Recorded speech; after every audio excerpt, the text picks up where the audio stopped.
என்னங்க என்னங்க நீங்களே இப்படி டென்ஷனா இருந்தா எப்படி? நம்ம கல்பனை நினைச்சா எனக்கு பயமா இருக்குங்க.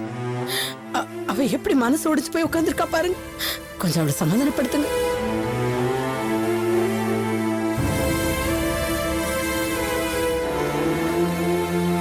கல்பனா விடு. கல்பனா நீ எதுக்கும் கவலைப்படாத. விஸ்வா விட நல்ல மாப்பிள்ளைய பார்த்து நான் உனக்கு கல்யாணம் பண்ணி வைக்கிறேன்.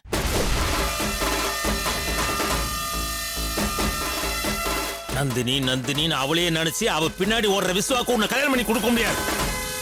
உன் வாழ்க்கையை நான் பாழாக்க விரும்பலமா. ஏங்க அவகிட்ட போய் என்ன பேசிக்கிட்டு இருக்கீங்க? அவளை போய் சமாதானப்படுத்துங்கன்னு சொன்னா கல்யாணம் பண்ணி வைக்கிற அது எதுன்னு எரியற கொள்ளில எண்ணெய் ஊத்துற மாதிரி பேசிக்கிட்டு இருக்கீங்க. வேற எப்படி பேச சொல்ற? ஒருவேளை என் பொண்ணு கல்பனா விஸ்வாக்கு கல்யாணம் பண்ணி கொடுத்து அதுக்கப்புறம் அவன் நந்தினி பின்னாடி முந்தானையை பிடிச்சு போயிட்டானா அவனை வெட்டிட்டு நான் ஜெயிலுக்கு போயிருப்பேன். இது தேவையா? ஏய் அந்த கரக ஓஞ்சது சந்தோஷப்படுறீ. அம்மாடி உனக்கு நான் தேடி தரமா? கல்பனா கல்பனான்னு உன்னே நினைச்சு ஊருக்கு வளர ஒருத்தனுக்கு நான் கட்டி தரமா?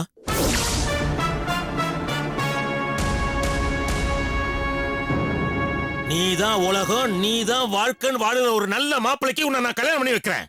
அவன் கிடக்குறான் பிள்ளை காப்பைய விட்டு தள்ளு.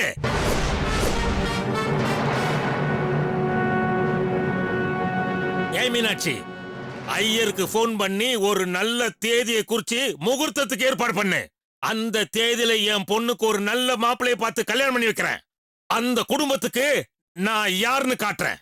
பேசிட்டீங்களாப்பா?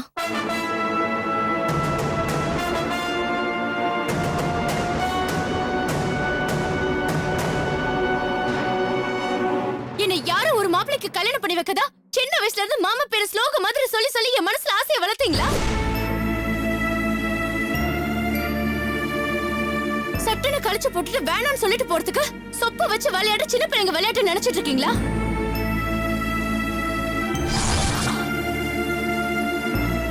இது லைஃப் பா. இந்த நிமிஷம் வரைக்கும் விஸ்வா மாமா மட்டும் தான் என் மனசுல இருக்காரு.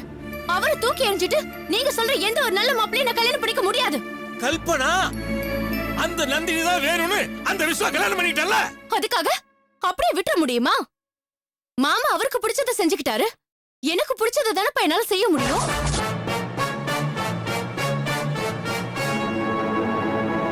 எனக்கும் விஸ்வா மாமாவுக்கும் கல்யாணம் நடக்கும்பா. எப்படி எப்படிமா நடக்கும்?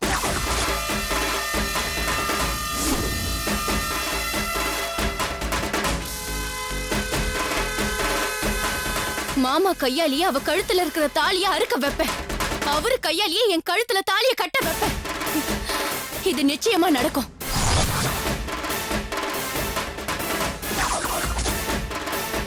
நடத்தி காட்டுறேன். கல்பனா கல்பனா மீனாட்சி என்ன இப்படி பைத்தியக்காரத்தனமா பேசிட்டு போறா? இல்லைங்க, விஸ்வா விஸ்வான்னு சொல்லி அவளை பைத்தியக்காரி ஆக்கினதே நாம தான். அவ எடுத்த முடிவுல எந்த தப்புமே இல்லைங்க. என் பொண்ணு நினைச்சத சாதிச்சு காட்டுவா. ஏங்க இனிமேதான் நம்ம அவளுக்கு பக்க பலமா இருக்கணும். புரியுதா?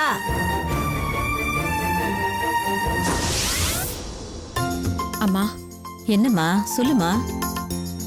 நான் ஸ்கூலுக்கு போனப்ப நீதான் தலை சீவி விட்ட. காலேஜ் போனப்பவும் நீதான் தலை சீவி விட்ட. ஏன் ஆபீஸ் போனப்ப கூட நீதான் எனக்கு தலை சீவி விட்டுருக்க. இப்ப அதுக்கு என்னம்மா?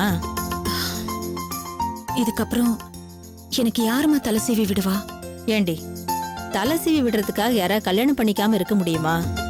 இதோ பாரு, இதெல்லாம் போக போக தானா பழகிடும். நமக்கு நல்ல மாப்பிள்ளை நல்ல சம்மந்தி கிடைச்சிருக்காங்க. அது ஒன்னே போதும்மா.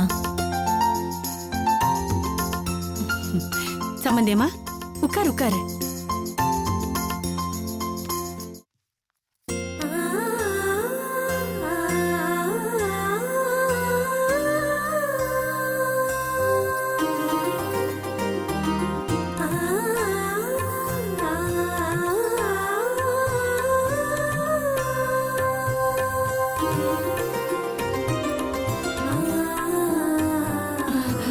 அப்பா எவ்வளவு திருஷ்டி! என் கண்ணே பட்டுடும் போல இருக்கு. சும்மா சொல்லக்கூடாது. என் பையன் நந்தினியை தான் கட்டிக்குவேன்னு அடம் பிடிச்சதுக்கு இப்பதான் புரியுது. ஒரு தேவதை மாதிரி பொண்ணு இருந்தா அவன் என்னதான் செய்வான்? இது எங்க பரம்பரை நகை, இனிமே உனக்குதான். இப்ப பாக்குறதுக்கு அலங்காரம் பண்ண சில மாதிரி இருக்கு. பாக்க பாக்க இன்னும் அதிகமா நகை வாங்கி போடணும்னு ஆசையா இருக்கு. கவலையே படாத, என் பையன்கிட்ட சொல்லி உனக்கு 100 பவனா போட சொல்றேன். சரியா? அம்மா, முகூர்த்தத்துக்கு நேரம் ஆயிடுச்சு. சீக்கிரம் ரெடி பண்ணி கூட்டிட்டு வாங்க. இதோ ரெடி பண்ணிடுறேன் சம்மந்தி. சரிங்க.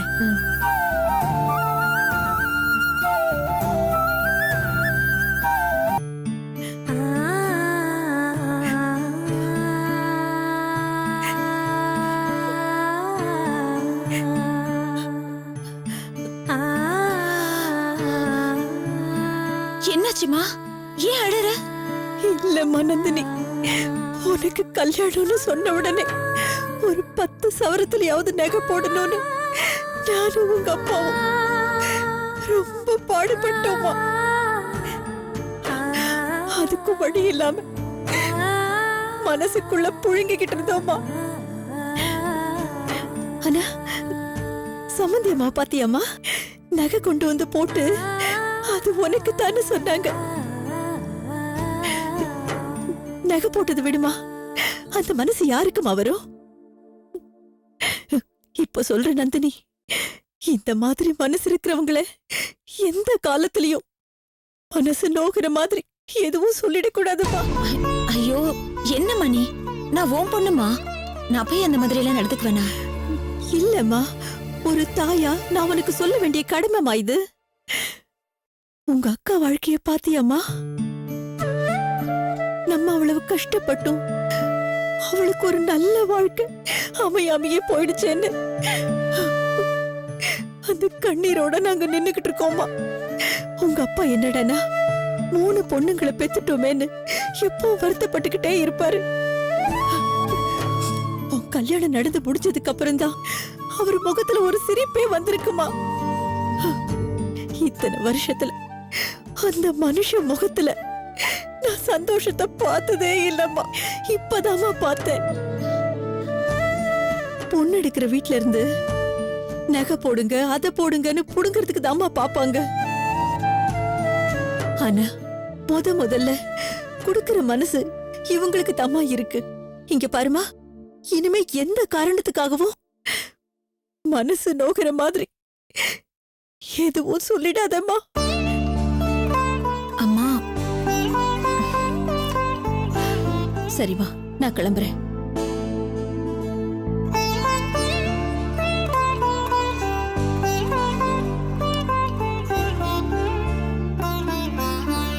அம்மா சொல்லுமா. நீயும் அப்பாவும் சந்தோஷமா இருக்கணுங்கிறது தான் என்னோட ஆசை. அந்த சந்தோஷத்தை கெடுக்கிற அளவுக்கு நான் ஏமா நடந்துக்க போறேன்? நிஜமா சொல்றேம்மா, அத்தையும் மாமாவையும் கடைசி வரைக்கும் நான் நல்லபடியா வச்சு பாத்துக்குவேன். அவங்க ஒரு வார்த்தை கூட வருத்தப்பட்டு உங்ககிட்ட சொல்லாத அளவுக்கு நான் பாத்துக்குவேம்மா. நீ தைரியமா இரு. அது போதும் நந்தினி. இன்னைக்கு உனக்கு ஒரு புது வாழ்க்கை ஆரம்பிக்க போகுது. இத்தனை நாளா பிறந்த வீட்ல இருந்த, இப்போ உன்னோட வீட்டுக்கு வந்திருக்க. இனிமே இதாமா உன்னோட வீடு. இத ஜாக்கிரதையா பாத்துக்குவேன்னு எனக்கு நம்பிக்கை இருக்குமா. இருந்தாலும் ஒரு அம்மாவா உனக்கு எப்படி சொல்றதுன்னு தெரியல. ஆனாலும் சொல்லித்தான் ஆகணும். வீட்ல ஒரு பாட்டி இருந்தா இதெல்லாம் எடுத்து சொல்லியிருப்பாங்க. எல்லா ஆம்பளைங்களுக்குமே தாம்பத்தியங்கிறது ஒரு முக்கியமான விஷயமா. அதுல மட்டும் அவங்க மனசு கஷ்டப்படுற மாதிரி நடந்துக்கிட்டா நம்ம வாழ்க்கையே வீணாயிடும். இன்னைக்கு உங்க 2 பேருக்கும் தாம்பத்திய வாழ்க்கை ஆரம்பிக்க போகுது. அதுல மாப்பிள்ளை மனசு கஷ்டப்படுற மாதிரி எதுவும் நடந்துடக்கூடாதுமா. அது ரொம்ப முக்கியம் நந்தினி. பார்த்து பக்குவமா நடந்துக்கோமா. வா.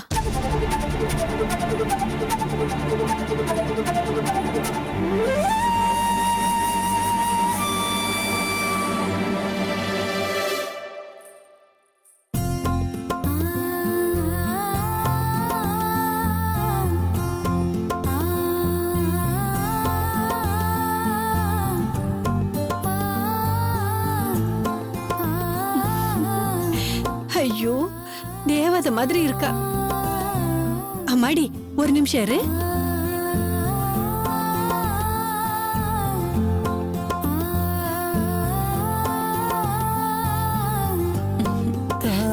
சுத்தி போட்டுடுறேன். என்ன சம்மதியம்மா, நம்ம வீட்ல நம்ம இருக்கோம், நம்ம குழந்தைங்க இருக்காங்க, யார் திருஷ்டி பற்ற போகுது? நீங்க வேற சம்மந்தி, என் மருமகளை பாக்குறப்ப என் கண்ணே பற்றுமோன்னு பயமா இருக்கு. வா, இப்படி நில்லு.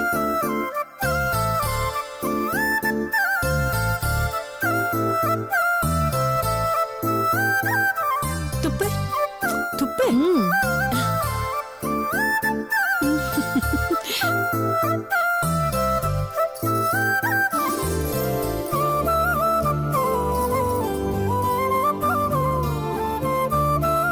நந்தினி, சுரேஷ், வா சுரேஷ். அடடே, வாப்பா சுரேஷ், வா வா வா வா. என்னப்பா நீ பாட்டுக்கு கல்யாணத்துல பாதியிலே போயிட்ட? உன்னை அங்க எங்க பார்த்தும் காணவே இல்லையே. அது வந்து அங்கிள், அது அந்த ஆளை போலீஸ் ஸ்டேஷன் கூட்டு போய் கேஸ்லாம் ஃபைல் பண்ணி கூட்டு வரதுக்குள்ள ரொம்ப லேட் ஆயிடுச்சு, அதான். நல்ல நேரத்துல நீ வந்து ஹெல்ப் பண்ண. இல்லைன்னா என்ன பண்றது ஏது பண்றதுன்னு தெரியாம நாங்க எல்லாரும் கடந்து தவிச்சுக்கிட்டு இருந்திருப்போம். சம்பந்தி, நம்ம சுரேஷ் தெரியும்ல? தெரியும். வணக்கம் தம்பி. Hello uncle. சம்பந்தி, சுரேஷ் நந்தினியும் சின்ன வயசுல இருந்தே ரொம்ப ஃப்ரெண்ட்ஸ். 2 பேரும் ஒன்னாவே வளர்ந்து ஒன்னாவே படிச்சாங்க. இன்னும் சொல்ல போனா இந்த கல்யாணம் நல்லபடியா நடக்கிறதுக்கு முக்கியமான காரணமே இவன் தான். ஆமா சம்மந்தி, சுரேஷ் மட்டும் நடுவுல இருந்து பேசி முடிக்கலனா இதெல்லாம் நடந்திருக்குமா, இப்படி ஒரு சம்பந்தம் கிடைச்சிருக்குமான்னு தெரியல. எல்லாத்தையும் தாண்டி என் பொண்ணு கல்யாணம் பண்ணிருப்பாளான்னு தெரியல. ஆமா சம்பந்தி, நந்தினி கல்யாணம் வேண்டான்னு சொன்ன உடனே இவன் தான் அவகிட்ட போய் பேசி அவ மனசை மாத்தி உங்க பையனை பத்தி எல்லா விஷயத்தையும் அவகிட்ட எடுத்து சொல்லி இந்த கல்யாணத்துக்கு அவளை சம்மதிக்க வச்சதே இந்த சுரேஷ் தம்பி தான். இவன் மட்டும் இல்லைன்னா இந்த கல்யாணமே நடந்திருக்காது. இதுக்காக இவனுக்கு தான் நாங்க நன்றி சொல்லணும். உட்காரு சுரேஷ். It's okay. இந்த நேரத்துல நான் உன்னை வந்து டிஸ்டர்ப் பண்ணதுக்கு ரொம்ப ரொம்ப சாரி. ஏய், என்னது இது சாரி கிரி எல்லாம் சொல்லிக்கிட்டு? அவர் மேலதான் இருக்காரு, அவர் உன்னை பார்த்தாருன்னா ரொம்ப சந்தோஷப்படுவாரு. மாமா, அப்பா சொன்ன மாதிரி சுரேஷ் தான் என்னையும் அவரையும் சேர்த்து வச்சா. அப்படியெல்லாம் ஒண்ணும் இல்ல அங்கிள். சரி வா சுரேஷ், மேல போய் பார்க்கலாம். போதும் அங்கிள். மேல இருக்க. பாப்பா. போப்பா.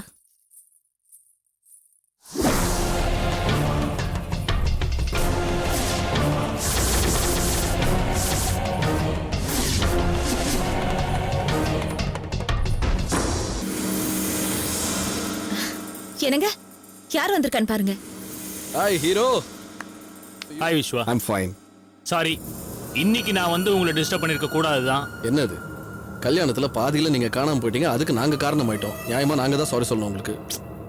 அது அவனை போலீஸ் ஸ்டேஷனுக்கு கூட்டு போய் கேஸ் அது இதுன்னு ஃபைல் பண்ணி முடிக்கிறதுக்குள்ள ரொம்ப லேட் ஆயிடுச்சு, அதான் உடனே வர முடியல. ஸோ அவசரமா போய் கிஃப்டை வாங்கிட்டு நேரா உங்களை பார்க்க ஓடி வந்துட்டேன்.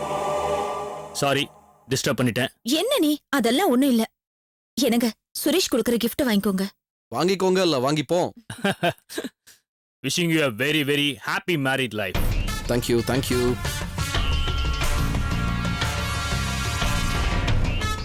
சரி நந்தினி, அப்ப நான் கிளம்புறேன். ஏய், என்ன அதுக்குள்ள கிளம்புற? இரு. பின்ன விளையாடுறியா?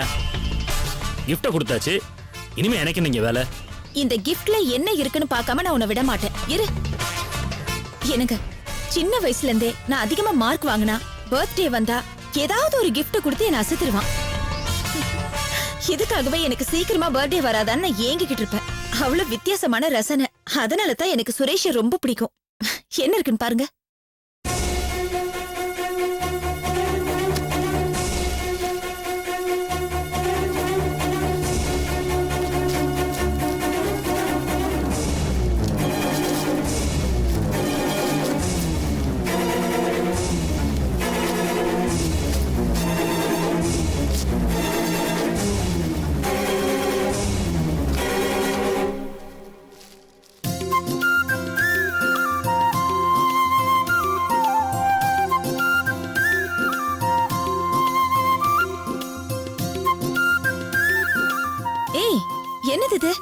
தாஜ்மஹால் இருக்கு?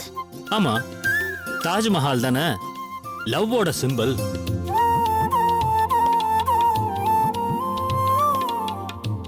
உங்க லவ்வுக்கு மட்டும் இல்ல, உலகத்துல இருக்கிற எல்லா லவ்வுக்குமே தாஜ்மஹால் தான் சிம்பல்.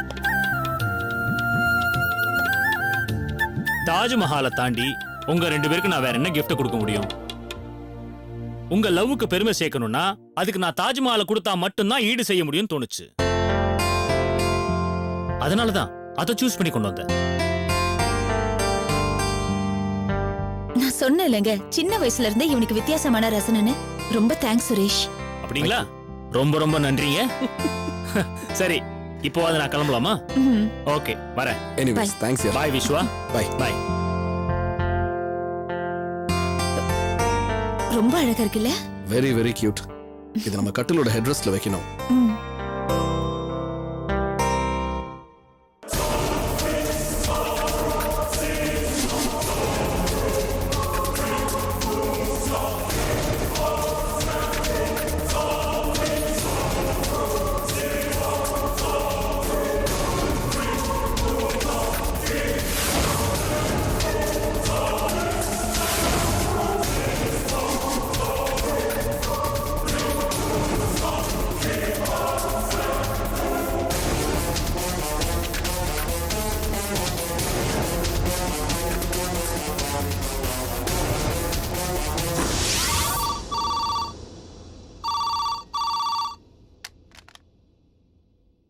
ஹலோ ஹலோ அண்ணி, நான் தான் மரகதம் பேசுறேன் அண்ணி.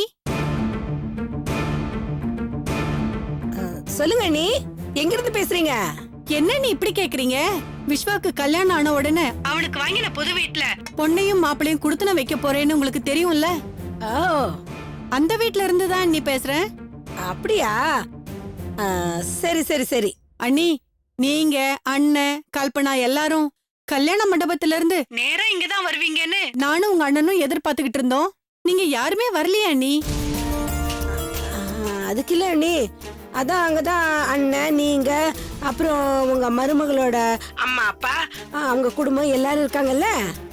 அதான் இன்னைக்கு வேணாம், நாளைக்கு வரலான்னு இருந்துட்டோம். நீங்க கல்பனாவை மட்டுமாவது அனுப்பியிருக்கலாம்ல?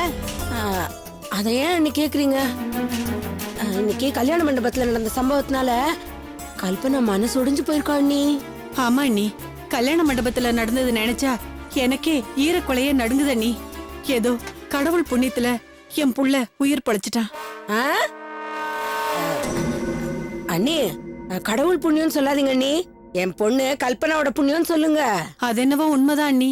கல்பனா மட்டும் சரியான நேரத்துல பாக்கலன்னா என் புள்ளையோட உயிரே போயிருக்கும். உங்க எல்லாருக்கும் நாங்க ரொம்ப கடமைப்பட்டிருக்கோம் அண்ணி. கடமைப்பட்டிருக்கோன்னு வாயில சொல்லு, ஆனா உன் பிள்ளைக்கு தான் என் பொண்ணை கட்டி கொடுப்பேன்னு சொல்லவே இல்லையே. மடிப்பிச்சு கேட்டு என் குடியே கெடுத்துட்டியே அண்ணி. என்ன நீ மௌனமா இருக்கீங்க? அண்ணி, அங்க சாந்தி முகூர்த்தத்துக்கெல்லாம் ஏற்பாடு நடந்துகிட்டு இருக்கா? எல்லா ஏற்பாடும் நடந்துகிட்டு இருக்கு அண்ணி. ஐயரு நேரம் குறிச்சு தரேன்னு சொல்லியிருக்காரு. அண்ணி, நான் சொல்றேன் தப்பா நினைச்சுக்காதீங்க. இன்னைக்கு கல்யாண மண்டபத்திலே ஏகப்பட்ட சம்பவம் நடந்து போச்சு. ஆமா அண்ணி. இத பாருங்க, அதனால ஐயர்கிட்ட சொல்லி ஒரு வாட்டிக்கு 10 வாட்டி நல்லா பார்த்து நல்ல நாளா பாருங்க. சாந்தி முகூர்த்தம் தள்ளி போனாலும் பரவாயில்ல, நம்ம விஸ்வாவோட வாழ்க்கை நல்லா இருக்கணும்ல, அதுக்காக தான் நீ நான் சொல்றேன். சரிங்க அண்ணி, நீங்க சொன்ன மாதிரியே ஐயர்கிட்ட பேசி நேரம் குறிச்சு வாங்கிக்கிறேன். வச்சிடுவா அண்ணி? சரி அண்ணி. சரிங்க அண்ணி. சாந்தி முகூர்த்தம் நடத்துறோம், சாந்தி முகூர்த்தம் நாங்கள்லாம் விட்டு கொடுத்துட்டு வந்துட்டோன்னு சந்தோஷப்படுறியாடி? என் வயிறு எரியற மாதிரி உன் குடும்பம் எரிஞ்சு சாம்பலாக போகுது பார். என்னம்மா, யாருக்கு சாபம் விட்டுட்டு இருக்க? வேற யாருக்குடி? உன் அத்தைக்காரிக்கு தான். புது வீட்டுக்கு போய் உன் மாமனுக்கும் அந்த கேடு கிட்ட நந்தினிக்கும் சாந்தி முகூர்த்தம் நடத்துறாளாம். கல்பனா, உன்னை உன் மாமனுக்கு கட்டி வச்சு இதே மாதிரி ஒரு புது வீடு வாங்கி அந்த வீட்டுல உங்க சாந்தி முகூர்த்தத்தை நடத்தணும்னு நான் ரொம்ப கனவு கண்டேன்டி. அத்தனையும் கெடுத்து குட்டிச்சவராக்கினவள வயிறு எரிஞ்சு சாபம் விடாம வேற என்ன பண்ண சொல்ற? ஏமா இப்படி தேவையில்லாம புலம்பிட்டு இருக்க? பலமாம, உன் மாமனும் அந்த நந்தினியும் குடும்பம் நடத்துறத பார்த்து சந்தோஷப்பட சொல்றேன். ஆமா, அந்த நந்தினி சந்தோஷமா இருக்க போறது கொஞ்ச நாள் தான். ஆனா என் மாமாவோட நிரந்தரமா கடைசி வரைக்கும் சந்தோஷமா இருக்க போறது இந்த கல்பனா தான். கல்பனா, எனக்கும் அந்த ஆசை இருக்குடி. உன் ஆசையில மண்ணள்ளி போட்ட அந்த நந்தினிக்கு ஒரு முடிவு கட்டணும்டி. ஆனா அதை எப்படி சாதிக்கிறதுன்னு தான் தெரியலடி. சாதிச்சு காட்டுறமா, அப்பதான் அந்த நந்தினிக்கு இந்த கல்பனா யாருன்றது தெரியும்.